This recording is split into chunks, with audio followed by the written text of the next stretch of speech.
Assalamualaikum warahmatullahi wabarakatuh. Jumpa lagi dengan saya Anelia Ramadan dan Ica. Oke, di sini kami akan menjelaskan tentang Merdeka Belajar. betul, Merdeka Belajar dari kebijakan seorang Menteri Pendidikan dan Kebudayaan Indonesia, yakni Bapak Nadiem Makarim. Oke, Di sini ada 4 kebijakan. siap. Apa aja itu, Mbak? Yang pertama, Check check it it out. out.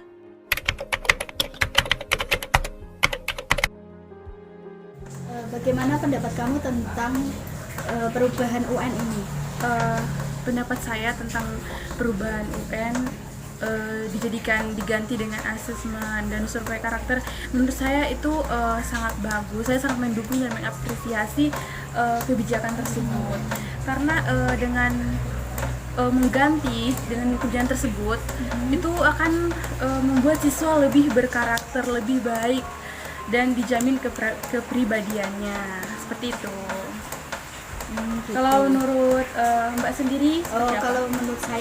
Kalau menurut saya pribadi itu, dengan adanya pergantian UN ini menjadi asesmen minimum dan survei karakteristik, saya sangat setuju.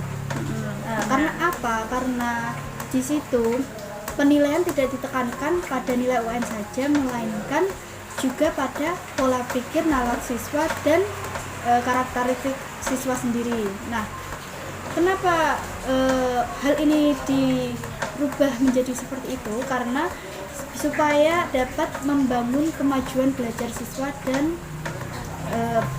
lebih berkarakteristik, sopan santun dan berbudi pekerti seperti itu.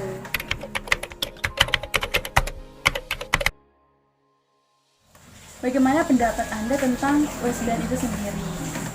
Kalau menurut saya pribadi tentang atas inisiatif Menteri Pendidikan dan Kebudayaan Nadiem Makarim ini, saya setuju saja dikarenakan proses penilaian tidak hanya melihat dan bertumpu pada hasil nilai ujian saja, melainkan juga hasil dari nilai-nilai pembelajaran yang lain, entah itu pembelajaran karakteristik, entah itu pembelajaran seni atau apalah. Nah, kayak seperti itu perlu ditekankan dan tidak bertumpu pada nilai UN sendiri. Seperti itu.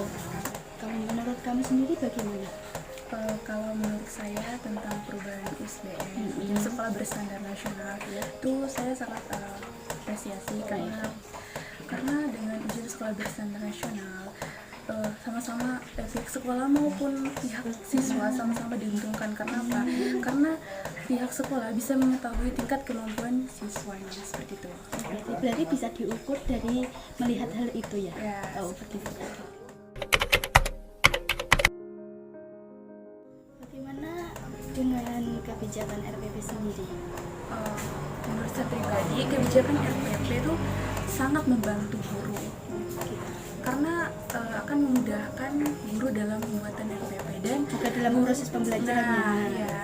Nah, guru bisa banyak meluangkan waktunya untuk siswanya dan tidak dibebankan oleh RPP seperti itu. Bagaimana kalau menurut Mbak sendiri? Tentang kebijakan RPP? Iya. Kalau menurut saya tentang kebijakan RPP sendiri itu setuju karena sangat membantu proses guru dalam pembelajarannya supaya tidak monoton dan pelajaran lebih asyik lagi seperti itu. Nah, untuk hal ini siswa bisa diharapkan lebih semangat lagi dalam pelajaran dan dalam mengikuti pelajarannya. Iya.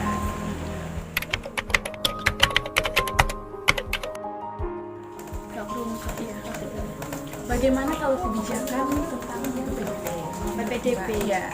PPDB sistem zonasi. Kalau menurut saya sendiri sih mendukung dan sangat setuju karena semisal ada siswa yang dari luar ingin ke kota lain itu bisa masuk dan tidak hanya di kota tersebut. Semisal anak itu ingin ke kota ini, terus anak yang lain kota ini, nah itu bisa masuk. Dia terserah apa yang diinginkan ya. Ya, dan cita-citanya ingin sekolah di situ bisa terwujud. Nah, kalau untuk saya sendiri, saya ya sangat apresiasi karena siswa yang berprestasi juga bisa sekolah dimanapun tempat yang dia lebih dimudahkan. Ya, seperti itu.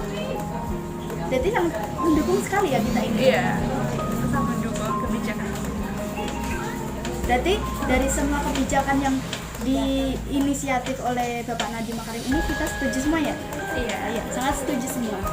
Karena inisiatif kebijakan dari Bapak Nadiem Makarim ini semuanya demi kebaikan pelajar di Indonesia. Begitu. Dan kami berharap bisa sistem pendidikan Lebih maju, lebih baik lagi, dan sistem membaca bagi para pelajar di Indonesia bisa meningkat lagi, lebih asik lagi seperti itu. Sekian pendapat dari kami berdua tentang pendapat mengenai kebijakan ini. Merdeka Belajar.